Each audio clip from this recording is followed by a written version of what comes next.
అంటే నా జీవితంలో మొట్టమొదటిసారిగా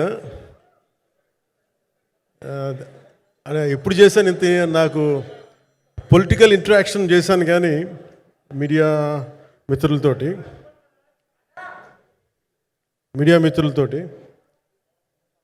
సినిమా పరంగా నేను ఎప్పుడు ఆలోచించలేదు, ఎప్పుడు నాకు చేయలేదు. ఫస్ట్ టైం మొదటిసారి నేను ఎప్పుడు కొంచెం మొహాట పడతాను మాట్లాడడానికి సినిమాకి సంబంధించినంత వరకు. ఇక్కడ సినిమాని ఎలా ప్రమోట్ చేసుకోవాలో నాకు తెలియదు. పని చేయడం తెలుసు తప్ప దీన్ని అంటే మనం ఇంత చేసామని చెప్పడం ఎప్పుడు నాకు కొంచెం ఎబ్బెట్టుగాను ఇబ్బందిగా ఉంటుంది. ఇంకా నేను చాలా యాక్సిడెంటల్ యాక్టర్ అండ్ ఇంకా గత్యంతరం లేక టెక్నీషియన్ అయిన వాడిని. నాకు నచ్చే సన్నివేశాలు, నచ్చే సినిమాలు చేసుకోవడానికి ఆ పరిస్థితుల్లో ఇది నా మొదటి ఇంటరాక్షన్. ఇది నా పర్లేదు కూర్చోండి.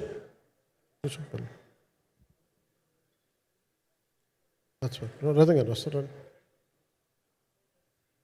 అంటే ఇదంతా చేయడానికి, మీడియా మాట్లాడడానికి ఇదేదో నాకు పొగరు అహంకారం ఏం కాదు. సినిమా గురించి నాకు చెప్పుకోవడం ఎబ్బెట్టుకోవడం, ఏం మాట్లాడాలో తెలియక చెప్తే ఎక్కువైపోద్దా చెప్తే తక్కువ అయిపోద్దా అని. కానీ ఈ పర్టికులర్ ప్రెస్ మీట్ ఎందుకు పెట్టానంటే ఏం రత్నం గారి కోసం పెట్టాను. అంటే సినిమా బతకాలి అంటే ఈవినింగ్ ఆడియో ఫంక్షన్ పెట్టుకొని మళ్ళీ ప్రెస్ మీట్ దేనికంటే మళ్ళీ నాకు మీతో ఇంటరాక్ట్ అయ్యే అవసరం ఫంక్షన్ తర్వాత ఉండకపోవచ్చేమో అని చెప్పేసి అదొకటి మేజర్ ఒక ఇది కన్సర్న్. అదొకటి అంటే రత్నం గారు అంటే ఈవినింగ్ చెప్దాం అనుకున్నా, బట్ స్టిల్ ఇప్పుడే చెప్పేస్తున్నాను ఈ మాట. త్రివిక్రమ్ గారు రాసిన ఒక డైలాగు అజ్ఞాతవాసిలో, ఒక చిన్నపాటి సౌకర్యం కోసం, ఇక్కడ మీరు కూర్చున్న ఒక చిన్నపాటి కుర్చీ కోసం ఒక యుద్ధమే చేయాల్సి వస్తుంది. అలాంటిది ఒక సినిమాని చేయడం అంటే ఎన్నిసార్లు మినీ యుద్ధాలు చేయాలి, ఆర్థికంగా కావచ్చు, క్రియేటివ్గా కావచ్చు, వీటన్నిటికీ సంబంధించి. అలాంటిది నేను ఎప్పుడు కూడా సినిమాల్లోకి రాకముందు ఏం రత్నం గారు లాంటి వ్యక్తి నా ప్రొడ్యూసర్ అయితే బాగుండు అనుకున్నాను. భారతదేశానికి పాన్ ఇండియా సినిమాని, ముఖ్యంగా రీజనల్ సినిమాని జాతీయ స్థాయిలో తీసుకెళ్ళిన వ్యక్తి ఆయన. తమిళ సినిమాని చాలా ఛాలెంజింగ్ తెలుగులో డబ్ చేసి దాన్ని స్ట్రైట్ సినిమాలతో సమానంగా ఆడేంత సత్తా చూపించిన వ్యక్తి. Film industry creative ability, creative potentiality పెంచిన వ్యక్తి. ఈ సినిమా చాలా ఒడిదుడుకులు ఎదుర్కొంది, 2 కరోనా పరిస్థితులు ఎదుర్కొంది. అన్నిటికీ మధ్యలో సినిమా మన క్రియేటివ్గా కొంత ఇబ్బంది ఎదుర్కొంది. అల్టిమేట్ ఆబ్జెక్టివ్ సినిమా బాగా రావాలని, నేను ఎప్పుడు ఏం చేసినా సినిమా బాగా రావాలి అనుకుంటాను. ఈ సినిమాకి ప్రత్యేకించి ఆయన తపన చూసి నేను ముఖ్యంగా పొలిటికల్ ప్రాసెస్కి వెళ్ళిపోయిన తర్వాత, పాలిటిక్స్కి వెళ్ళిపోయిన తర్వాత, డైరెక్షన్ అని వీటికి దూరమై క్రియేటివ్ పార్టీకి దూరం అయిపోయిన తర్వాత, పాలిటిక్స్ నా ప్రైమరీ ఫోకస్ అయిపోయిన తర్వాత, మళ్ళీ దృష్టి పెట్టి సినిమా కావాలి మీరు చెయ్యాలని చెప్పి నా దగ్గరికి వచ్చి కోరుకున్నప్పుడు నేను ఎంత బెస్ట్ ఇవ్వగలను ఆ సినిమాకి అంత ఇచ్చాను. నేను అంటే నా బెస్ట్ ఇచ్చాను. అంటే నేను అంటే అన్నిటికంటే కూడా నేను ఇవ్వలేనిది టైం ఇవ్వలేను నేను. కానీ అలాంటి పరిస్థితుల్లో ఒక క్లైమాక్స్కే దాదాపు 57 రోజులు షూట్ చేయాల్సి వచ్చింది. మండు టెండ బాగా, ఇట్స్ కైండ్ ఆఫ్ ఒక మిడ్ మే అంటే చాలా పిచ్చి ఎండ అన్నమాట. అలాంటి ఎండల్లో చాలా కాలం తర్వాత నాకు మార్షల్ ఆర్ట్స్, నేను ఎప్పుడో నేర్చుకున్న మార్షల్ ఆర్ట్స్, ఒక ఎస్క్రీమా కానీ, ఊషు కానీ, నేను నేర్చుకున్న సెల్ఫ్ డిఫెన్స్ టెక్నిక్స్ కానీ, యుఎస్లో నేను ఒక వర్క్షాప్ చేసిన జీత్ కండో ఇవి కానీ, ఇవన్నీ ఈ సినిమాకి నాకు పనికి వచ్చినాయి. నాకు వీళ్ళతో డిఫరెంట్ కొరియోగ్రాఫర్స్తో కూర్చొని ప్రత్యేకించి క్లైమాక్స్ పార్ట్ ఇది అందరికీ ఇన్స్పైర్ చేసింది. అంటే స్థూలంగా చెప్పాలి అంటే, క్లుప్తంగా చెప్పాలి అంటే, ఈ సినిమాకి ఇదే ఆయువు పట్టింది. ఈ ఫస్ట్ పార్ట్కి ఎక్కడో కొల్లూరు నుంచి మన కృష్ణానది తీరం, కొల్లూరు, విజయవాడ సమీపంలో ఉన్న కొల్లూరు ప్రాంతం నుంచి దొరికిన ఒక కోహినూరు వజ్రం నుంచి అది ఎటు మన గోల్కొండ రాజుల దాకా వచ్చింది, మన హైదరాబాద్ సుల్తాన్ల దాకా ఎలా వచ్చింది, దీని ట్రావెల్ ఇటు వెళ్ళింది. ఇవన్నీ జరిగినప్పుడు దీని నేపథ్యంలో జరిగే కథ ఇది. ముఖ్యంగా ఈ ఫౌండేషనల్ వర్క్ చేసిన వ్యక్తి క్రిష్ జాగర్లమూడి గారు చాలా హై కాన్సెప్ట్తో పట్టుకొచ్చారు దీన్ని. ఆయనను రత్నం గారు నా దగ్గరికి వచ్చినప్పుడు చాలా బాగా నచ్చి వెంటనే చేశాను. చేసిన తర్వాత ఒక్కొక్కటి కరోనా నిజంగా ఇంపాక్ట్ ఇచ్చింది. అంటే ఎలా ఉండదంటే, ఎంత హార్డ్గా ఉండదంటే ఇండస్ట్రీ, అది ఎవరిని తప్పు పట్టలేము.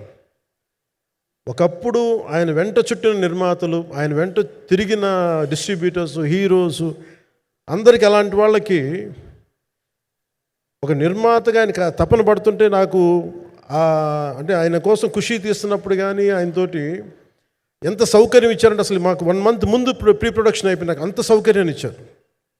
నేను కంపోజ్ చేసిన యాక్షన్ సీక్వెన్సెస్ కానీ, ఫైట్స్ కానీ, ఖుషీకి నాకు ఆల్రెడీ ఒక 1 month 1.5 month థియేటర్ నాకు ఇచ్చేసి, మన సురేష్ ఎఫెక్ట్స్ థియేటర్ మొత్తం ఇచ్చి నాకు అంత లగ్జరీ ఇచ్చిన వ్యక్తి ఆయన నలిగిపోతుంటే నాకు నిజంగా చాలా బాధేస్తుంది. ఒకసారి it is not about money, it's not about success, it's about standing by whom you trust, who stood for the people and who stood for the industry. నాకు ఎందుకు ఇది మీతో పంచుకోవాలనిపించింది. సినిమా ఎంత విజయం ఇది నాకు నిజంగా తెలియదు, ఎందుకంటే నేను ఇట్లా అనుకోవచ్చు, ఇంకోలా కానీ ఒక్కటి మటుకు చాలా సిన్సియర్గా చెప్పగలను. Krish came out with very good concept, చాలా హై కాన్సెప్ట్ పట్టుకొచ్చారు.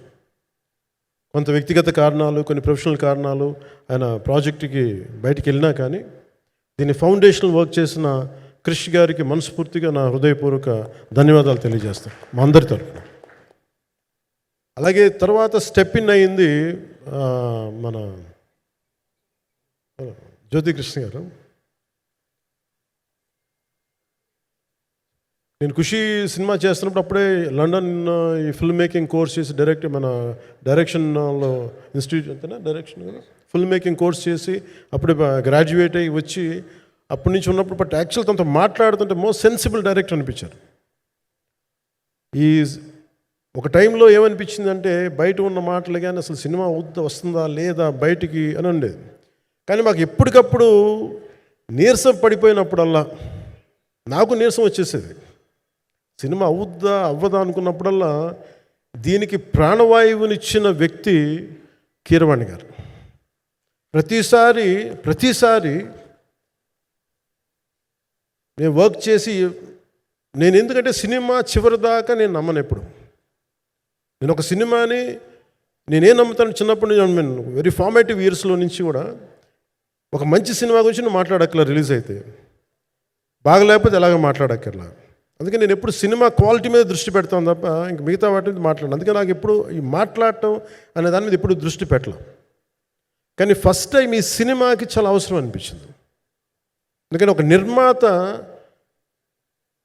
నిర్మాతలు కనుమరుగవుతున్న ఈ సమయంలో ఒక బలమైన సినిమా తీసి ఒడిదుడుకుల్ని తట్టుకోగలిగి ఒక నిర్మాత కనుమరుగవ్వకూడదు. ఆయన పక్కన ఏది ఉండాలని అండగా ఉండాలని చెప్పేసి నేను అన్నీ వదిలి, ఇంత బిజీ షెడ్యూల్స్ అన్నీ వదిలేసి, ఒకవైపు నన్ను నా ప్రత్యర్థులు తిడుతున్నా కానీ, సినిమాలకు వెళ్ళిపోయిన తిడుతున్నా కానీ, ఇదేంటంటే నాకు అన్నం పెట్టింది ఇది నాకు నా సినిమా పరిశ్రమ.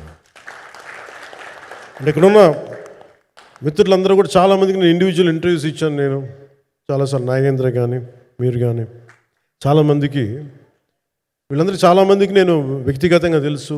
కాకపోతే నాకు సినిమా అంటే నేను సినిమా గురించి ఎక్కువ చెప్పలేక ఎక్కువ మాట్లాడలేను. కానీ బట్ నాకు నిజంగా సినిమా మీద అపారమైన గౌరవం, సినిమా మీద అపారమైన ఆసక్తి, నాకు ప్రాణవాయువు అది. Story telling is a necessity for each and every individual.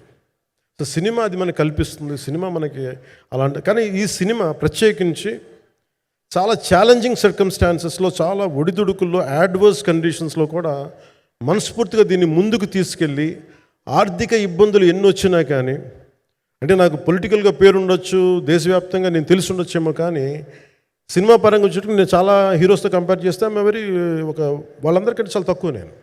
So దానికి ఉండే ఇబ్బందులు దానికి ఉంటాయి. మిగతా వాళ్ళకి బిజినెస్ అయినందుకు నాకు బిజినెస్ అవ్వదు, వాళ్ళకి వచ్చినందుకు నాకు రాకపోవచ్చు. ఎందుకంటే నా దృష్టి, నా కాంపిటేటివ్నెస్ ఎప్పుడు నేను సినిమాల మీద పెట్టలేదు. నేను ఇప్పుడు సొసైటీ పొలిటికల్ ప్రాసెస్ పెట్టాను, కానీ ఎప్పుడు సినిమా మీద నేను ఎంత ఉండాలనేది నేను ఎప్పుడు పెట్టలేదు. నేను ఎప్పుడు చాలాసార్లు మన నాగేంద్ర కానీ మిగతా మన సూపర్ హిట్ మన కీర్తిశేషులు బిఆర్ రాజు గారు చనిపోయారు, ఆయనకి ఇంటర్వ్యూస్లో కూడా ఉంటుంది. ఈ చిత్ర పరిశ్రమ చాలామంది హీరోస్ ఉంటారు, వాళ్ళలో నేను వన్ ఆఫ్ ది హీరో అంతే. నాది ఒక సంవత్సరంలో ఒక ఫ్రైడే ఒక థర్స్డే రిలీజ్ అవుతుంది అంతే, అంతకుమించి తప్ప ఇది అందరి పరిశ్రమ, అందరూ రావాలి అలాంటిది నేను కోరుకునేవాడిని నేను. సో దాంట్లో భాగంగా రత్నం గారు లాంటి నిర్మాత బతికుండాలి, రత్నం గారి నిర్మాతకి ఇబ్బందులు కలగకూడదని చెప్పి లాస్ట్ మినిట్లో ఇంక చూసిన తర్వాత I stepped in to it. నేను భుజాల మీదకి తీసుకున్నాను ఇది. క్లైమాక్స్ని ఎలా భుజాల మీదకి అంటే, ఎందుకంటే ముఖ్యంగా ఇక్కడ ఇది ఇంకొక బలమైన స్టార్ కాస్టింగ్ చాలా బాగా చేశారు ఆయన. ముఖ్యంగా బాబీ డియోల్ గారిని అంటే ఈరోజు చూస్తుంటే నాకు అదే అనిపించింది. ఈరోజు మన ప్రెస్ మీట్ కూడా నేను వచ్చాను. అందరూ ఎంత బిజీగా ఉన్నారని కొన్ని రాత్రుల నుంచి నిద్రలేదు.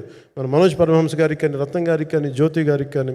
పాపం ఈ సినిమా ప్రమోషన్ సింగిల్ హ్యాండెడ్గా పాపం నిధి అగర్వాల్ భుజాల మీద వేసుకొని నాకే బాధ అనిపించింది.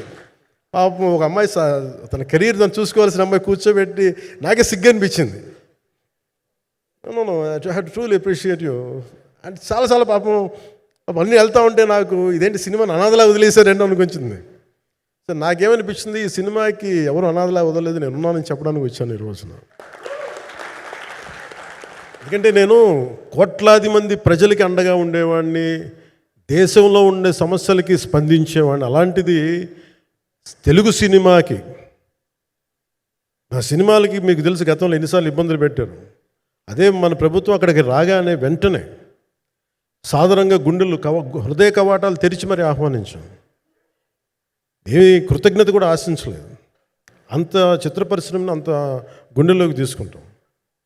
అలాగే దీనికి సంబంధించి అలాంటిది నా సినిమాని నేను ఎందుకు వదిలేస్తాను? ఎందుకంటే ఇది ఇంకో సినిమా కాదు. ఒక మేకప్ మ్యాన్గా ప్రారంభమయ్యి ఇంకో ప్రొడ్యూసరు, డబ్బులున్న ప్రొడ్యూసరు, పెద్ద జీవితాల నుంచి వచ్చిన ప్రొడ్యూసరే కాదు, చాలా చిన్న స్థాయి నుంచి, ఒక మేకప్ మ్యాన్ స్థాయి నుంచి బాయ్గా స్టార్ట్, అంటే చిన్నపాటి అసిస్టెంట్గా స్టార్ట్ అయ్యి చాలామంది మన సీనియర్ దర్శకులందరి దగ్గర పనిచేసి అంచెలంచెలుగా ఎదిగి నిర్మాత అయ్యి, దర్శకుడయ్యి, స్క్రీన్ ప్లే రైటర్ అయ్యి, మీరు ఏమన్నానంటే ఆయన మౌనంగా ఉంటారు. ఎవరు ఎన్ని ఇబ్బందులు పెట్టినా మౌనంగా ఉంటారు. ఆయన మౌనం ఒకసారి నాకు విపరీత అసహనానికి గురి చేసేస్తుంది. మీరు ఏదైనా మాట్లాడాలంటే ఎవరు ఇబ్బందులు పెట్టి ఏం ఎదురు తిరగరు ఏంటంటే ఇలా అంటారు, ఏం చేయాలి. ఇంకా ఇలాంటి వ్యక్తికి ఆయన మౌనం నన్ను ఇలా రోడ్ల మీదకి వచ్చి ఇలా మీ దగ్గరికి ముందు నుంచోబెట్టింది. అంటే ఆయన ఏంటంటే చెప్తారు, ఆయన మౌనం అంటే రమణ మహర్షి నుంచి బాగా నేర్చుకున్నట్టున్నారు. మౌనం అన్నిటికీ సమాధానం. సో నాకు మనస్ఫూర్తిగా ఈ స్టార్ కాస్టింగ్ ఒకటి అంటే నా చిత్ర పరిశ్రమ మీద ఎందుకు ఇంత గౌరవం అంటే, మనందరం కులాల మీద, మతాల మీద, ప్రాంతాల మీద, భాషల మీద కొట్టుకుంటూ ఉంటాం. But any film industry take in this world, especially Indian film industry, దీనికి there is no caste discrimination, there is no region discrimination, there is no religion discrimination, nothing. It's purely your creative potentiality, purely your creative ability. నువ్వు చిరంజీవి గారి తమ్ముడు కావచ్చు, చిరంజీవి గారి కొడుకు కావచ్చు, లేదంటే ఇంకొకళ్ళు అబ్బాయి కావచ్చు, మేనల్లుడు కావచ్చు, ఇట్ డజంట్ మ్యాటర్. నీకు టాలెంట్ లేకపోతే నువ్వు నిలబడలేవు, నీకు సత్తా లేకపోతే నువ్వు ఇక్కడ ఉండలేవు. అది నా కొడుకైనా సరే. ఇట్ ఆల్ డిపెండ్స్ నీకు ఎంత టెనాసిటీ ఉంది, ఎంత పర్సీవరెన్స్ ఉంది, ఎంత నిలబెట్టుకోగలవు, ఎంత నిలదొక్కుకోగలవు, ప్రతికూలతలు ఎంత బలంగా నిలబడగలవు. ఒక నిర్మాత సినిమా తీయడం అంటే ఒక యజ్ఞం చేయడం లాంటిది. తిట్లు తినాలి, ఇబ్బందులు పడాలి, అన్నీ పడిన తర్వాత ఫైనల్ డబ్బులు మిగిలితే కూడా లేదు తెలియదు. ఇలాంటి పరిస్థితుల్లో నాకేమనిపించిందంటే, ఈయన పడ్డ కష్టం చెప్పాలనిపించింది ఈ రోజున.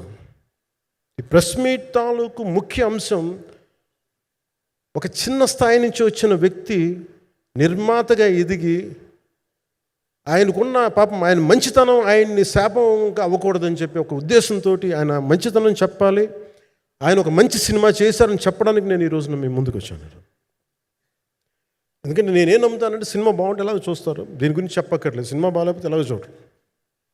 మీరు ఎంత పబ్లిసిటీలు చేయండి ఇవన్నీ అనుకోండి, అందుకే నేను పెద్ద ఎక్కువ మాట్లాడడానికి ప్రయత్నం చేయను. కానీ ఈ పర్టికులర్ రోజు మటుకు, ప్రత్యేక ఈ రోజు మటుకు ఆయన పడ్డ కష్టం ఈ సినిమాకి, అలాగే ఒక్కొక్క కాస్టింగ్ ఆయన చేసింది, దీనికి నేను కృషి గారిని కూడా చాలా మనస్ఫూర్తిగా అభినందిస్తున్నాను. ఎందుకంటే ఆయన కూర్చున్నప్పుడు ఎంతమందిని పెట్టాం, ఒక ఔరంగజేబ్గా మిగతా నటులు ఒకళ్ళిద్దరు యాక్టర్స్ని పెట్టి కూడా ఒకళ్ళ చేత యాక్ట్ చేయించాం ఒకళ్ళ చేత. కానీ Bobby Deol so apt for Aurangzeb, ఎంత కన్విక్షన్తో చేశాను. అప్పటికి ఆయనకి ఇంకా ఆయన చేసిన హిందీ సినిమాలు కూడా రాలేదు ఇంకా ఆయనకి. ఎంత కన్విక్షన్తో చేశారంటే నాకు నిజంగా ఆయనతో యాక్ట్ చేయడం చాలా ఆనందాన్ని ఇచ్చింది. సో అలాంటి బాబీ డియోల్ గారిని మొత్తం pan India, Manoj Paramahamsa was roped in last. ఇంకా సినిమా ఎట్లా మనం అయిపోవాలి, నేను పాలిటిక్స్కి వెళ్ళిపోయిన తర్వాత డిప్యూటీ సీఎం బాధ్యతలు తీసుకున్న తర్వాత అందరికీ అయిపోయింది, ఇంకా సినిమాలు చేయలేడు ఇతను, ఎలా చేస్తాడంటే నాకు తెలుసు కష్టం అని. నేను ఎలా చేశాను ఈ సినిమా అంటే, పొద్దున్న 2 గంటలు చేసామని, బ్రేక్ఫాస్ట్ టైము లేదంటే నా ఎక్సర్సైజ్ టైంని కొంచెం మిడ్ నైట్గో లేదంటే ఎర్లీ మార్నింగ్ 4 గంటలు పెట్టుకొని ఆ 2 గంటలు ఏమి దొరుకుద్దో ఆ 2 గంటలు ఇస్తే జ్యోతి, మనోజ్ గారు, మన రత్నం గారు వీళ్ళు కూర్చొని ప్లాన్ చేసి, అది కూడా నా ఆఫీస్కి, నా పార్టీ ఆఫీస్కి కూతవేటు దూరంలో ఉన్న ఒక మా స్నేహితులు ఒక వాళ్ళ గోడౌన్ ఉంటే అక్కడ కూర్చొని షూట్ చేసాం. ఎంత మండుటెండ అంటే అసలు దాంట్లో కూర్చొని మ్యాట్ వర్క్ చేసి మీరు ఫైనల్ రిజల్ట్స్ చూస్తే ఇది ఇక్కడ చేశారంటే అంత ఆశ్చర్యం అనిపిస్తుంది. Hats off to Manoj Paramahamsa గారు. అండ్ ఈ సీన్స్ అన్నిటికీ ప్రీ విజువలైజేషన్, ప్రతి సీన్ చేయబోయే ముందు అసలు నాకు ఏమనిపించిందంటే, సినిమా చేయగలమా లేదనని పరిస్థితుల్లో జ్యోతికృష్ణ గారు ముందుకు వచ్చి నాతో మాటలు చెప్పలేదని, ఇది ఇలా చేస్తాం అలా చేస్తాం ఏం చెప్పలా, ఏమి చేయబోతున్నాడో ఎవ్రీథింగ్ వాజ్ ప్రీ విజువలైజ్డ్. ఈ సీన్ ఇలా ఉండబోతుంది, ఈ చేయబోయే సీన్ ఇలా ఉన్నది. నాకు దాని మీద ఆత్మవిశ్వాసం కలిగింది. నాకు లేదు, ఒక సత్తా ఉన్న దర్శకుడు, తెలుగు చిత్ర పరిశ్రమకి సైజ్ తీయగలిగేవాడు, మంచి సాలిడ్ ఎడిటింగ్ సెన్స్ ఉన్నవాడు, మ్యూజికల్ సెన్స్ ఉన్నవాడు. అలాంటి వ్యక్తికి మనోజ్ పరమహంస గారు తోడారు. వీళ్ళిద్దరు కాంబినేషన్లో రత్నం గారి అనుభవంతో ఈ రోజున ఒక మంచి ప్రోడక్ట్ అయితే తీసుకొచ్చాం. ఇది ఎలా ఉంటుంది, ఎలా ఉండబోతుంది, ఎంత హిట్ అవుతుంది అనేది ఇది సంపూర్ణంగా ప్రజల చేతిలోనే ఉంటుంది. అది ఏ స్థాయిలో ఇది ఉంటుంది అనేది అది ప్రజలు చెప్పాల్సింది తప్ప అది నేను చెప్పుకునేది కాదు. బట్ నా వరకు నేను ప్రత్యేకించి నేను వ్యక్తిగతంగా చేసింది ఈ సినిమాకి, అపార్ట్ ఫ్రమ్ యాక్టింగ్ కాంట్రిబ్యూషన్, నేను ఏ సినిమా చేసినా ప్రతి సన్నివేశంలోనూ ప్రతి సాంగ్ అండ్ డాన్స్లో కూడా కొన్నిసార్లు నేను చేయలేక, నేను ఒక రిలక్టెంట్ యాక్టర్లో ఎలాగో టెక్నీషియన్గా కూడా నాకేంటంటే, సుస్వాగతం సినిమాలో నన్ను తీసుకెళ్ళి వైజాగ్లో బస్సు మీద ఎక్కించి డ్యాన్స్ చేయమన్నారు. చచ్చిపోయాను డ్యాన్స్ ఇలాగా. ఇంకా మిగతా వాళ్ళకి ఎంత తేలికైన డ్యాన్స్ నాకు చేయాలంటే నేను గింజుకుపోయి నేను అనుకున్నాను ఈరోజు ఇంక సినిమాలు మానేస్తాను చెప్పి మౌదినికి ఫోన్ చేసి కూడా చెప్పాను, చాలా పర్యాలు చెప్పాను. అలాంటి అందుకని నాకేంటంటే సాంగ్ అండ్ డ్యాన్స్ కూడా నేను ఎలా చేయగలను దానికి అనుకోగా నేను ఎత్తుక్కుంటాను. అలాగే యాక్షన్ సీక్వెన్స్ కూడా రియల్ లైఫ్లో కొడితే ఎలా ఉంటుంది, మార్షల్ ఆర్ట్స్లో సాధన ఉన్నవాడిని, ఈ లాట్ ఆఫ్ వర్క్షాప్స్, ఈ మార్షల్ ఆర్ట్ వర్క్షాప్స్ చేసిన వాడిని కాబట్టి హౌ రియలిస్టిక్ వీ కెన్, ఎంత సహజంగా మనం వెళ్ళగలం, వీటి మీద ఒక అవగాహన ఉన్నవాడిని కాబట్టి చాలాసార్లు కూర్చుంటాను. కానీ ప్రత్యేకించి ఈ 20 minutes లాస్ట్ సీక్వెన్స్ ఇది 2 partsగా ఎలా అయింది అంటే, ఒరిజినల్ థాట్ కృషి గారి దగ్గర నుంచి వచ్చినప్పుడు ఇట్ వాస్ క్వైట్ లాంగ్. ఒక నిర్ణయం, ఈ సినిమా ఒక పార్ట్లో అవుద్దని అనేవాడు మొదటి నుంచి. బట్ లేటర్ వాళ్ళు డిసైడ్ చేసుకొని ఒక టైంలో ఇది అవ్వదు, you want make it as 2 parts అనుకున్నప్పుడు ఎక్కడికి వచ్చి ఆగిందంటే ఈ క్లైమాక్స్ దగ్గరికి వచ్చి ఆగింది ఫస్ట్ పార్ట్. సో చెప్తున్నప్పుడు నాకేమనిపించిందంటే, how else we can take it, how else we can scale it up. So దానికి నేను కూర్చొని నాకున్న ఈ మార్షల్ ఆర్ట్స్ కానీ బేసిక్ యాక్షన్ కొరియోగ్రఫీ నా ప్యాషన్ కాబట్టి ఈ పర్టికులర్ డ్రామా, ఈ పర్టికులర్ దాంట్లో ఏంటంటే మొఘల్ టైమ్స్లో ప్రతి ఒక సగటు భారతీయుడు అనుభవించిన బాధ అది. ఒక యావరేజ్ సగటు భారతీయుడు మొఘల్ కాలంలో అనుభవించిన ఒక ఒక ఒక సిచ్యువేషన్. ఆ సిచ్యువేషన్ హీరోకి సంబంధం ఉండదు, కానీ how he gets entangled, how he gets involved in it, that is the outcome, that has been captured. So దీన్ని ఒక 57 days మేము చేయగలిగామంటే, ఆ రోజు నాకు కనుక మన జ్యోతి గారు ఉండుంటే పక్కన, maybe I would done it in at least ఒక 50% ఆఫ్ ఇట్. ఎందుకంటే నేను చెప్పింది అలా చేయగలరు, ఇవన్నీ కూర్చోబెట్టి వీ డిడ్ అవర్ బెస్ట్. అంటే నేనేమనుకున్నానంటే క్లైమాక్స్ చేసేటప్పుడు ఇంక నేను తర్వాత సినిమాలు చేస్తానో కూడా లేదో నాకు తెలియదు, కానీ నాకు ఇష్టమైన నిర్మాత, తెలుగు చిత్ర పరిశ్రమకి నిజంగా ఒక అండగా ఉన్న నిర్మాత, I want give my best to him. నేను అందుకని ఆంధ్రప్రదేశ్ ప్రభుత్వానికి కూడా, మన ముఖ్యమంత్రి గారికి కూడా తెలియజేశాను, ఈయన్ని ఫిల్మ్ డెవలప్మెంట్ కార్పొరేషన్కి చైర్మన్ నేను ప్రతిపాదించాను. అంటే నాకేంటంటే I don't want it to be a political, ఆయన నా నిర్మాతని కాదు, ఈయన అందరు హీరోలతో తీశారు, ఈయన పాన్ ఇండియాలో ప్రతి ఒక్కరు తెలిసి ఈయనంటే. ఇలాంటి వ్యక్తి ఉంటే మన తెలుగు చిత్ర పరిశ్రమకి బాగుంటుంది. అలాగే ప్రత్యేకించి తెలుగు చిత్ర పరిశ్రమ అనేది నాకు, ఈ టాలీవుడ్ అనే పదాలు నాకు వాడటం నాకు ఇష్టం ఉండదు. Bollywood, Tollywood, Kollywood, Mollywood, why should we ape Hollywood? We have a greater story narrative ability మన దగ్గర ఉంది. We have a greater story telling ability. We don't have to ape Hollywood. We take the best practices of Hollywood, but not necessarily the name of Hollywood. వాళ్ళకున్న professionalism మనం నేర్చుకోవాలి, వాళ్ళకున్న commitment నేర్చుకోవాలి, వాళ్ళకున్న production designing ability మనం తీసుకురాగలగాలి.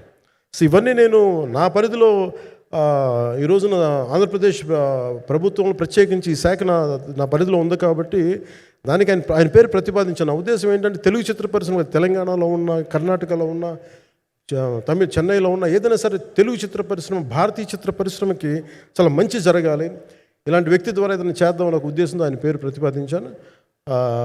భవిష్యత్తులో అవుతారని మనస్ఫూర్తిగా నేను ఆశిస్తున్నాను. అందుకని అన్నీ నా చేతిలో ఉండవు కదా, అందుకని చెప్తాను. ఇఫ్ అండ్ బట్ చెప్పాలి కదా. సో ప్రత్యేకించి మీ అందరికీ నా హృదయపూర్వక ధన్యవాదాలు తెలుపుకుంటూ, నెక్స్ట్ 2-3 daysలో I'll try to give as many interviews as I can. Nidhi, I'm grateful to you. పాప చాలా తపన పడి ఉంటారు. ఈరోజు ఎలా ఉంది అంటే, నాకు ఎలా అనిపించిందని, ఇందాక నేను వస్తున్నప్పుడు ఎవరు లేరు, వీళ్ళు కూడా ఎవరు లేరు. నేను వచ్చి చాలాసేపు కారులో కూర్చున్నాను, ఎందుకంటే మళ్ళీ మీరు తిట్టకూడదు, లేట్ వచ్చాడు, నీకు డిప్యూటీ సీఎం అయితే పొగలు వచ్చేస్తాను మీరు అనుకో అంటారండి. నాకు అట్లా అనిపించలేదు. నాకు ఫస్ట్ టైం ఎందుకు మీడియా నాకు ఎందుకు అలవాటు పోయిందంటే, నేను వచ్చిన కొత్తల్లో ఈ జ్యోతి చిత్ర సితారా పేపర్స్ ఉన్నాయి, ఎవరో ఫోటోస్ వేయమంటే this guy is not saleable, ఇంకా అవసరం లేదు అంటే నా ఫోటోలు వేసేవాళ్ళు కాదు. సో నాకేమనిపించింది, సరే ఇంక నేను మన ఈయన కాడికి నేను ఏమి అంటపడి నాకు తెలియదు అని చెప్పేసి మా నిర్మాతలు కూడా ఉండేవాళ్ళు కాదు. సో నాకు పబ్లిసిటీ లేకుండా సినిమాలు రిలీజ్ అవ్వడం అలవాటు అయిపోయింది నాకు. సో అదే ప్రాక్టీస్ అయిపోయింది నాకు, అంతే. మళ్ళీ కూర్చోబెట్టి మీరు ఏం మాట్లాడతారు, మళ్ళీ అది ఇటు తిరిగి వస్తుందని చెప్పేసి మిగతా అంత నాట్ టాకెటివ్. మీరు సినిమా పొలిటికల్ ప్రాసెస్కి వచ్చేటప్పుడు నేను ఏదైనా మాట్లాడగలను, కానీ సినిమా వచ్చేటప్పటికి చాలా చాలా ఒత్తిడి తీసుకోవాల్సి వస్తుంది. అంటే ఎంత కథ చెప్పాలి, ఎంత కథ చెప్పకూడదు, ఈ మాట అద్భుతంగా ఉందంటే ఏం అద్భుతంగా ఉందని మళ్ళీ తిడతారు, తర్వాత 100 ఆలోచనలతోటి స్లో డౌన్ అయిపోతాను. బట్ కానీ నాకు మనస్ఫూర్తిగా ఈ సినిమా, ఐ హోప్ వచ్చిన ప్రతి ప్రేక్షకులందరికీ కూడా ఒక మంచి అనుభూతిని ఇస్తుంది. నేను మనస్ఫూర్తిగా నేను నమ్ముతున్నాను, ఖచ్చితంగా అలాంటి అనుభూతిని ఇస్తుంది. మీరు థియేటర్లోంచి బయటికి వెళ్ళేటప్పుడు మటుకు విల్ గో విత్ ఒక ఎనర్జెటిక్ ఫీల్తో వెళ్తాయి, అంతవరకు చెప్పగలను నేను. ఎందుకంటే నేనే నమ్ముతాను, సినిమాకి వెళ్ళేటప్పుడు సినిమా ఒక స్టోరీ చెప్పినప్పుడు నా జీవితంలో చిన్నపాటి ప్రభావం చూపించాలి. అలాంటి ప్రభావం, అలాంటి ఎనర్జీ ఇచ్చే సినిమా అవుతుందని మనస్ఫూర్తిగా నేను ఆశిస్తూ, మీ అందరికీ ప్రత్యేకించి మీ అందరికీ పేరు పేరున ధన్యవాదాలు తెలియజేస్తాను. ఇంకా మాట్లాడాలని ఉంది కానీ సాయంత్రం ఈవెంట్ ఉంది కాబట్టి. సో ఇంకొక మారు నేను చెప్తాను, ఎందుకు ఈ పర్టికులర్ ప్రెస్ మీట్ అంటే, I want to tell you, I'm grateful to each one of you. I'm grateful to you. Thank you for standing by us. Thank you very much.